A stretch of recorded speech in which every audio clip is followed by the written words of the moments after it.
आते हैं बच्चों फॉर्म्स ऑफ डेमोक्रेसी पे। तो ये बात क्लियर हो गया कि भाई चार तरह की सो कॉल्ड गवर्नमेंट्स आपने समझी। Monarchy, aristocracy, dictatorship and democracy. Monarchy और डिक्टेटरशिप में काफी सिमिलैरिटी भी थी बेसिकली। एरिस्टोक्रेसी में तो वही था, जो रईस है, पर्सन ऑफ एमिनेंट इंपॉर्टेंस है, वही रूलर बनेगा। ठीक है, चलिए। तो डेमोक्रेसी के मल्टीपल फॉर्म्स होते हैं चिल्ड्रन। सबसे पहले कोरिलेटेड है डायरेक्ट एंड इनडायरेक्ट। सर मतलब हाथी के सो कॉल्ड दिखाने वाले दांत और हाथी के खाने वाले दांत। एग्जाम में ना लिख के चले ना, teeth which elephant uses to eat, teeth which we use to see. ये एक मजाक की बात थी। देर आफ्टर चिल्ड्रन नेक्स्ट आप पढ़ेंगे what is called as presidential and parliamentary. And उसके बाद आप पढ़ेंगे what is called as unitary and federal. खोपड़े में बात गई। और उसके बाद हम आपको लेजिस्लेचर के बारे में ज्ञानबाजी करेंगे। चलिए, रेडी एवरीबॉडी? चलो, तो सबसे पहले मैं कोरिलेट करता जाऊंगा, तो कोरिलेशन से आपके लिए समझना बहुत आसान हो जाएगा। फाइन। प्योर डेमोक्रेसी क्या होती है भाई? जहां पे हम डायरेक्टली सो कॉल्ड लोगों को असेंबल होने की परमिशन देते हैं, मास मीटिंग आप कर सकते हैं, और आप अपना लीडर अपने हिसाब से चुन सकते हैं। मैनी अ टाइम शायद आपने इस बात को फील किया हो अपने स्कूल के क्लासरूम के अंदर। चार बच्चे थे जो क्लास में मॉनिटर बनना चाहते थे। सबको टीचर ने एक एक करके खड़ा कर दिया और बोला कि मिस्टर एक्स को कौन वोट देना चाहता है, हाथ उठा दो। तो हाथ उठा दिया। फिर बी को कौन वोट देना चाहता है, सी को कौन वोट देना चाहता है, डी को कौन देना चाहता है, ए बी सी डी या डब्ल्यू एक्स वाई जेड। जिसके लिए हाथ सबसे ज्यादा उठे वही बन जाएगा क्लास का मॉनिटर। समझ में आ गया क्या कह रहे हैं? फ्री का नौकर कह रहे हैं, मॉनिटर। तो this is through mass meeting. होता है हमारे यहाँ कंट्री में, बट हम इसी बात को वोटिंग के थ्रू रिप्रेजेंट कराते हैं। व्हाट? वोटिंग के थ्रू। एक चीज और सुनिएगा। मान लीजिए कि भाई 543 सीट्स पे इलेक्शन हुआ। संकट मोचन पार्टी मेरी पार्टी थी, और हमें 300 so called member of parliaments का कमिटमेंट मिल गया कि भाई वो हमारा साथ देना चाहते हैं। बट यहां पे बच्चों लोकसभा में अपनी मेजोरिटी साबित करने के लिए, अभी पढ़ेंगे आप आगे, एक कॉन्फिडेंस मोशन चलाया जाएगा। तो अगर आपने वो आर्टिकल 370 मूवी देखी हो, तो बोलते ना, who all want to say ayes and who all want to say noes. ये क्या होता है सर? आइज मतलब यस, नोइज मतलब नो। होगा कोई लैटिन टर्म फर्म? ओके। तो जो लोग यस बोलना चाहते हैं वो ग्रीन बटन दबा दें, और जो नो बोलना चाहते हैं वो रेड बटन दबा दें। Is that clear? तो आजकल तो भाई इलेक्ट्रॉनिक मीडिया टेक्नोलॉजी आ गई है। जब 1947 था तब ऐसा था क्या? नो। तब हाथी उठवाए जाते थे और फिजिकल काउंटिंग होती थी। तो आज भी ये सिस्टम चलता है हमारी पार्लियामेंट लोकसभा के अंदर, जब हम अपना स्पीकर वगैरह अपनी पार्टी का नेता चुनते हैं तब। और बाहर आपके लेवल पे it is done through voting basically. इतनी बात सबको समझ में आ गई? Yes, sir. What is representative? Kind of democracy resembles its pure sense that political power remains vested in the people, but the two differ in their exercise. कहने का मतलब क्या होता है भाई? कहने का मतलब यह है कि यहां पे देखने में लग रहा है कि डेमोक्रेसी है, रियलिटी में डेमोक्रेसी है नहीं। नहीं। आप चाहते तो हैं कि कांग्रेस की गवर्नमेंट अगर आ गई तो राहुल गांधी प्रधानमंत्री बने, बट पार्टी में दबदबा मेरा ज्यादा है तो प्राइम मिनिस्टर मेरे को बना दिया गया। Is that clear? तो देखने में डेमोक्रेसी है, रियलिटी में डेमोक्रेसी है ही नहीं। नहीं। एग्जाम्पल में पाकिस्तान लिखेंगे तो भाई थोड़ा सा गड़बड़ हो जाएगा। Don't point any country. पता लगा पाकिस्तान वाले एजेंट बन के हमारे घर में आ गए। वर्किंग पे ध्यान दीजिएगा। यहां पे पॉलिटिकल पावर पूरी की पूरी किसके पास होती है बच्चों? सिटीजन। बट ध्यान दीजिएगा बच्चों, क्या सिटीजन कानून बना सकते हैं? बिल्कुल नहीं। ये काम तो हमने किसको दिया हुआ है? सो कॉल्ड पार्लियामेंट लेजिस्लेचर को दिया हुआ है। Administer regulation bye a common vote. हाँ, आपने जिस पार्टी के लोगों को वोट दिया उसी पार्टी की मेजोरिटी ज्यादा होगी पार्लियामेंट के अंदर, तो वो कानून आपको जो लग रहा है बनना चाहिए वो बन गया। और पब्लिक ऑफिसर्स को आप इलेक्ट कर सकते हैं। सर पब्लिक ऑफिसर यहां पे बच्चों हम बात कर रहे हैं एमपी ऑफ द लोकसभा अगर सेंट्रल गवर्नमेंट है तो, and MLA in case of so called Vidhan Sabha. ठीक, विधान परिषद में तो अगेन नॉमिनेशन होता है। Logic understood well? यहाँ पे Yes. जो सिटीजन्स होते हैं वो रिप्रेजेंटेटिव्स को सेलेक्ट तो करते हैं, but on the basis of popular vote. तो एक्चुअली मैं अब आपको एक क्लियर कट डिफरेंस बता दूं। जो इलेक्शन बच्चों होते हैं जिनके बारे में हम सुनते हैं वो प्योर डेमोक्रेसी के लिए होते हैं। क्या आपने कभी प्रेसिडेंट को इलेक्ट करने के लिए सुना वोटिंग हुई है? होती है, बट हम आप वोट नहीं करते हैं। जो मेंबर ऑफ पार्लियामेंट होते हैं लोकसभा और राज्यसभा के, वो लोग वोट करते हैं। There it is the case of representative democracy. तो पब्लिक डोमेन में प्योर डेमोक्रेसी नजर आती है इंडिया में, but representative democracy public domain में नजर नहीं आती बच्चों आपको। Okay, the will of the state is formulated and express through representative. ध्यान से सुनिएगा, मुर्मू जी प्रेसिडेंट बनेंगी ये मैं नहीं डिसाइड करूंगा, बट मोदी जी प्रधानमंत्री बनेंगे ये हम सभी डिसाइड करेंगे। क्यों? हम सब अगर बीजेपी को वोट दें, बीजेपी के सारे एमपीज मोदी जी को सपोर्ट करें कि भाई हमारे नेता आप ही हैं, हम सब कांग्रेस को वोट दें, कांग्रेस वाले सारे लोग राहुल गांधी को सपोर्ट करें, तो राहुल गांधी प्रधानमंत्री बन जाएंगे। तो that is pure democracy, what we citizens do when we put our cast our votes as such.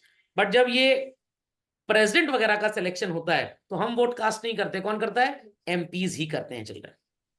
The representatives form a law making and a law executing agency.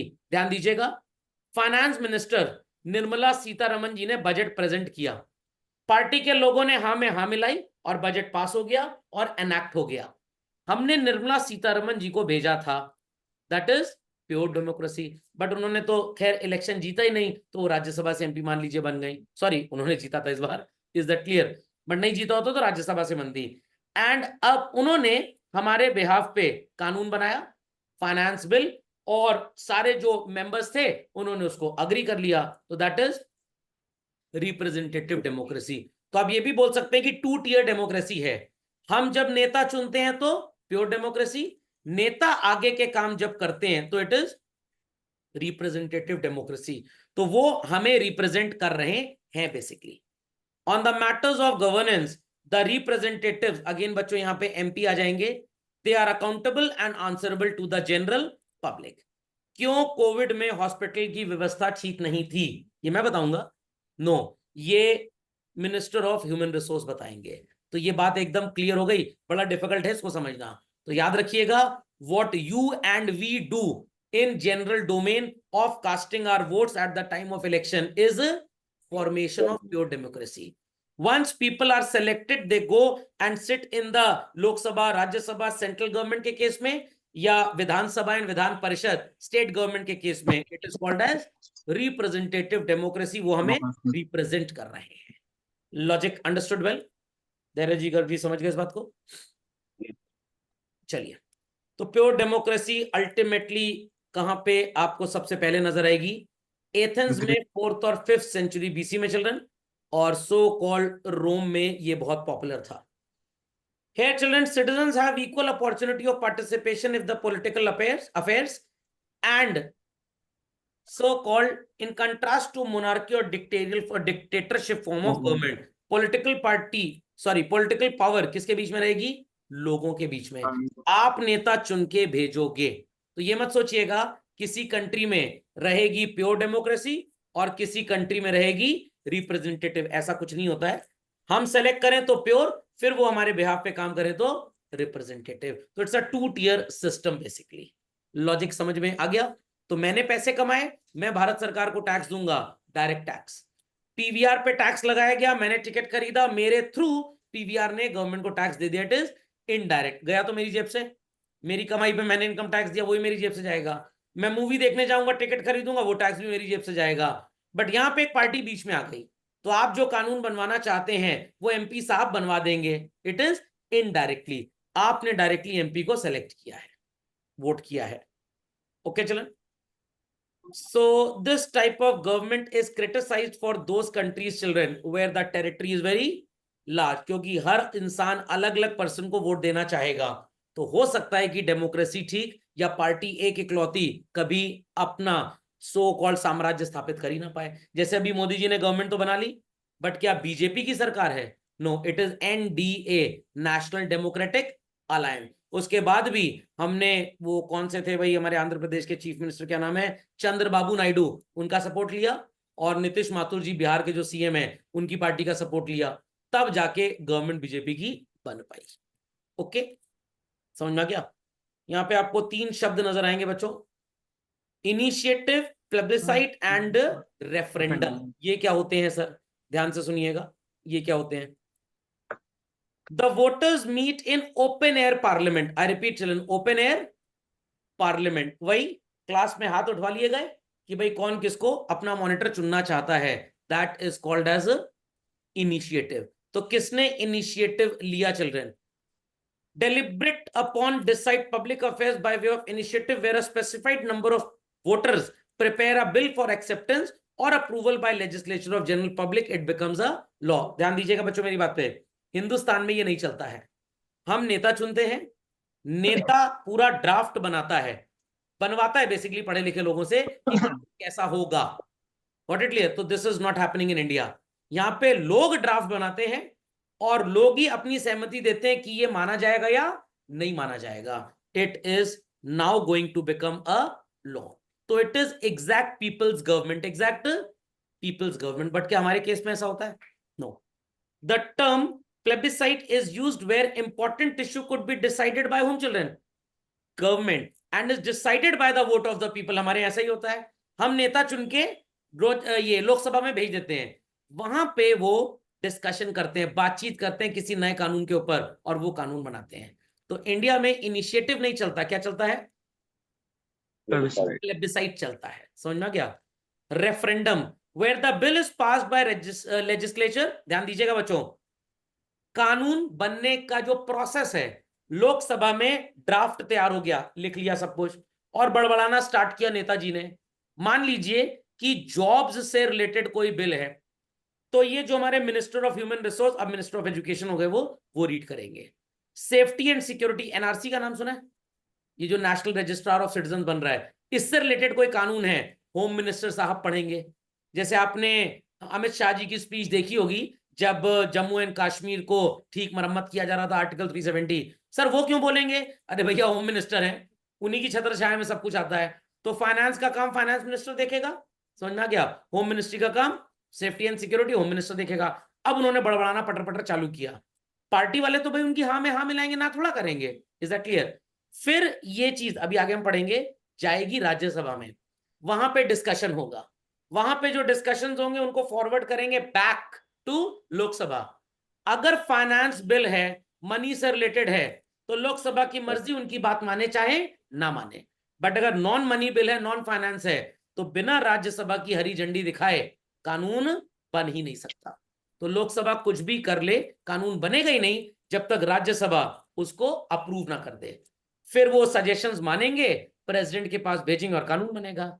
India में ऐसे होता है। रेफरेंडम इंडिया में बहुत कम चलते हैं।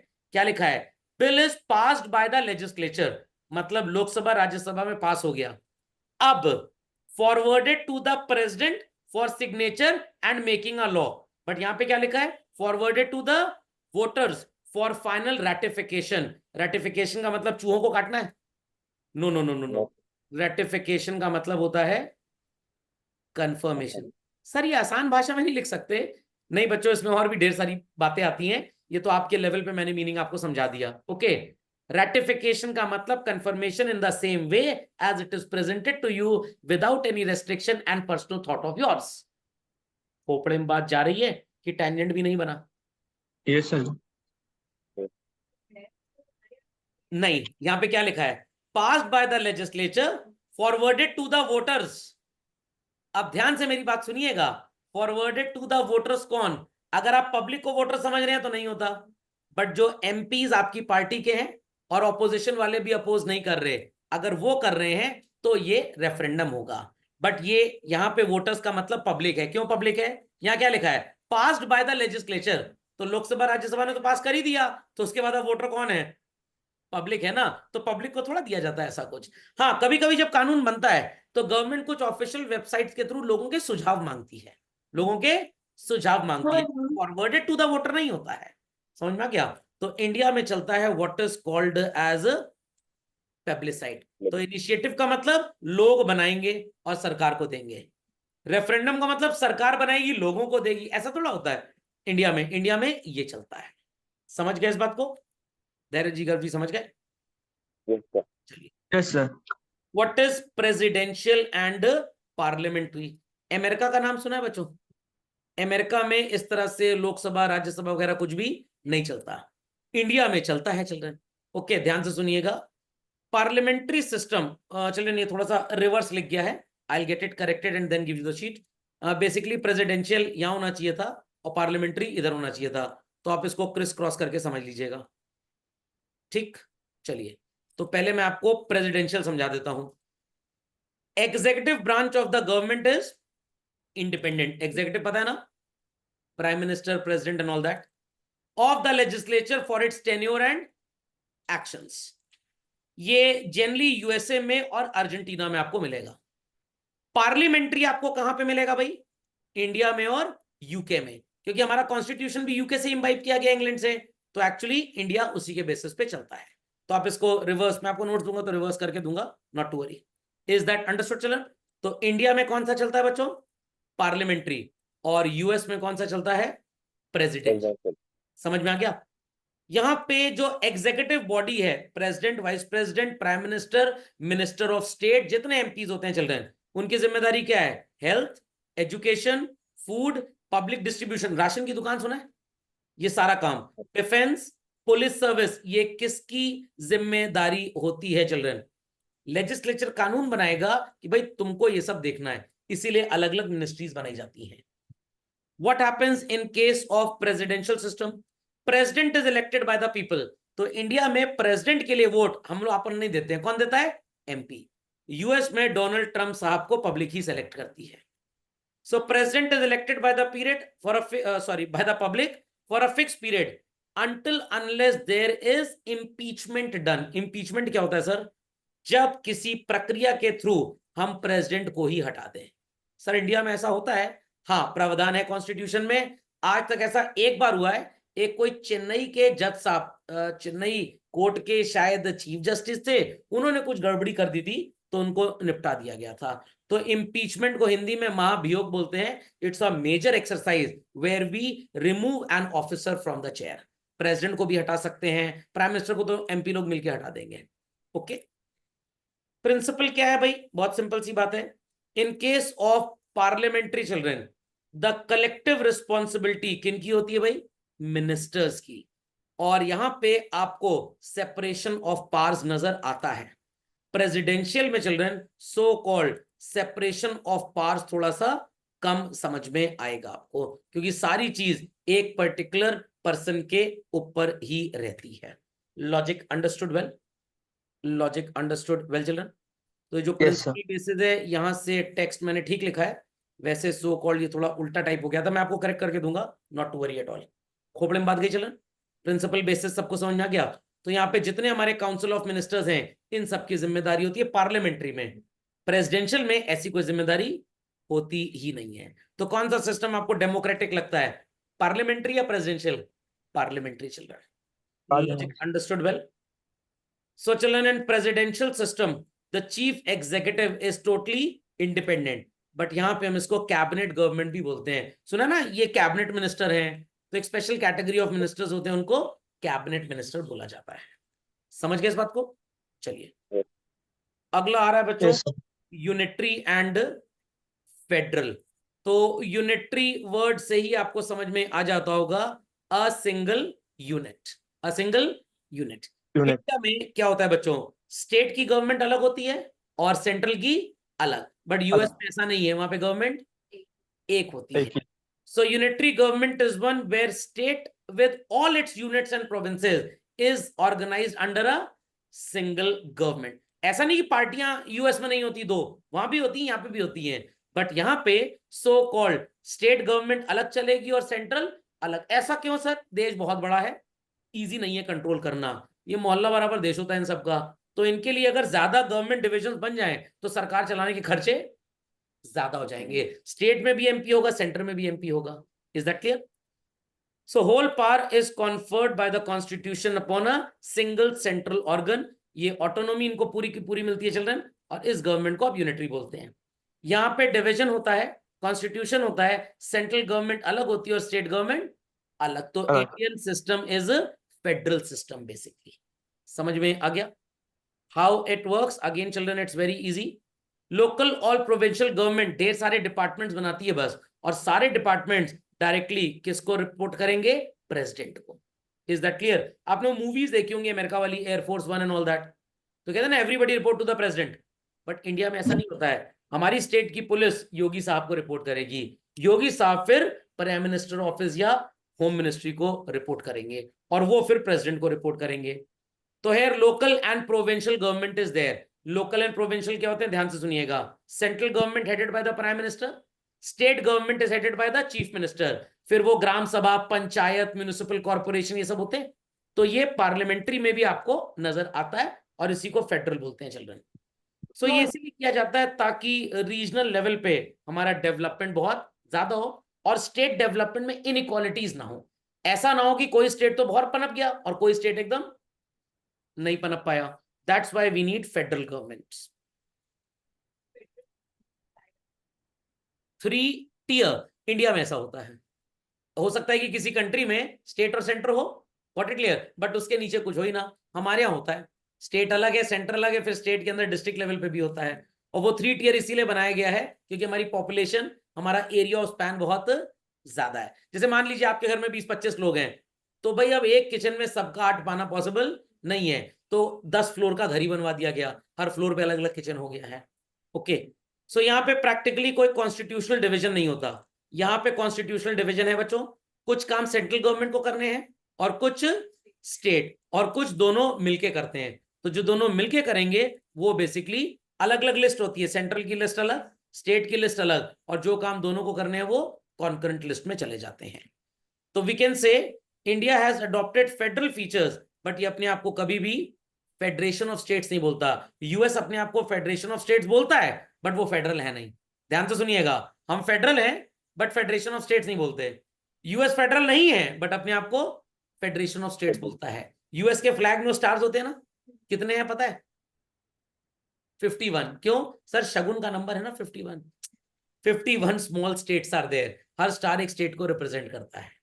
Okay, समझ में आ गई बात? तो Indian system is federal in character and unitary in spirit. Sir इसका मतलब क्या होता है? फेडरल कैरेक्टर मतलब स्टेट रूल्स अलग, सेंट्रल के रूल्स अलग। बट जब बात आएगी कि पाकिस्तान ने यूपी में अपने स्पाइस भेज दिए, तो होम मिनिस्टर साहब एनएसजी कमांडोज को उनसे निपटने के लिए जरूर भेजेंगे। जैसे कसाब ने जब अटैक किया था, तो ये महाराष्ट्र पे अटैक हुआ था ना, सेंट्रल गवर्नमेंट का हमसे क्या मतलब, तुम जो अपना समझो। अरे भैया, आता तो महाराष्ट्र इंडिया के अंदर ही है, तो महाराष्ट्र अलग स्टेट है और सेंट्रल गवर्नमेंट अलग है। सेंट्रल में गवर्नमेंट थी बीजेपी की, महाराष्ट्र में गवर्नमेंट थी शिवसेना की, ठाकरे साहब की। दोनों की दूर दूर तक आपस में पटरी नहीं खाती, बनती नहीं थी, बट जब इमरजेंसी आ गई तो हमने उनकी मदद कर दी। तो आपके पापा की हो सकता है फूफा जी से बनती ना हो, क्योंकि हर शादी में फूफा जी का मुंह ही फूला रहता है। फूफा जी को एक्चुअली भगवान ने वैसा बना के भेजा है, पर जब आपकी शादी ब्याह होगी तो फूफा जी बढ़ चढ़ के काम करेंगे उसमें। ओके, तो हैं फेडरल, हम अलग वो अलग, बट शादी ब्याह में एक हो जाते हैं। समझ में आ गया? So India system is like this, and Britain में मोनार्की भी है एज वेल एज डेमोक्रेसी भी, और पार्लियामेंट फॉर्म भी है। हमारे यहाँ जो लोकसभा होती है उनके हाउस ऑफ कॉमन्स होता है, और हमारे यहाँ जो राज्यसभा होती है उनके हाउस ऑफ लॉर्ड्स होता है। समझ में आ गया? चलिए अगले लेक्चर में बच्चों मैं आपको लेजिस्लेचर पढ़ाऊंगा, और लेजिस्लेचर के साथ अलग अलग जो फंक्शंस हैं, सो कॉल्ड एग्जीक्यूटिव के, देन लेजिस्लेचर में पार्लियामेंट के, एज वेल एज जुडिशरी के। ओके, तो क्लास निपटाने से पहले मैं आपको कुछ फोटो वगैरह दिखा देता हूँ, आपके लिए ढूंढी थी मैंने आज। ये पुरानी लोकसभा है, ये पुरानी राज्यसभा है, दोनों में कारपेट का कलर ग्रीन और रेड नजर आ रहा है। ये है नई लोकसभा, ये है नई राज्यसभा। सर ऐसा क्यों है colour? Green represents agricultural, and Rajya Sabha का red represents royalty and sacrifice. ये कानून में लिखा हुआ है, बट यहाँ पे रईस लोग हैं इसलिए रेड कलर है, गरीब लोग हैं जमीन से जुड़े इसलिए ग्रीन कलर है। जी से ग्रीन, जी से गरीब चुन के आए ना बेसिकली, आर से रेड, आर से रईस। तो ये पुराना है, हॉर्स शू की शेप में है चिल्ड्रन, सेकंड लार्जेस्ट लाइब्रेरी है, 1/3 ऑफ अ माइल, 536.33 मीटर का एरिया है। ओके, और एक सेंट्रल हॉल भी होता है जहां पे राज्यसभा के और लोकसभा के मेंबर्स कॉमनली बैठते हैं। जब कोई कॉमन बिल पास होना होता है, कानून बनना होता है, तो मिलकर डिस्कशन करते हैं ये लोग। हाँ, नहीं नहीं, साथ में नहीं बैठे थे, ये राज्यसभा में अलग पास हुआ था और लोकसभा में अलग पास हुआ था। इस आर्टिकल के पास होने की जो पूरी सो कॉल्ड प्रोसेस है, वो आप अगर वो मूवी देख लें 370, हाँ तो उसमें काफी कुछ आपको नजर आएगा। थोड़ा सा उसमें कॉन्स्टिट्यूशनल गलत हुआ था, पहले लोकसभा में जाना चाहिए फिर राज्यसभा, बट ये पैरेलल इसलिए किया गया ताकि लोग सेटिंग और गुणागणित ना कर पाए। अब कोई टाइम घड़ी वाला तो है नहीं, तो वो उधर निपटा रहे थे, ये इधर निपटा रहे थे। Is that clear? चलिए, तो ये हम अगले लेक्चर में पढ़ के इसको फिनिश ऑफ भी कर लेंगे। ओके, कोई क्वेरी है तो पूछ लीजिए।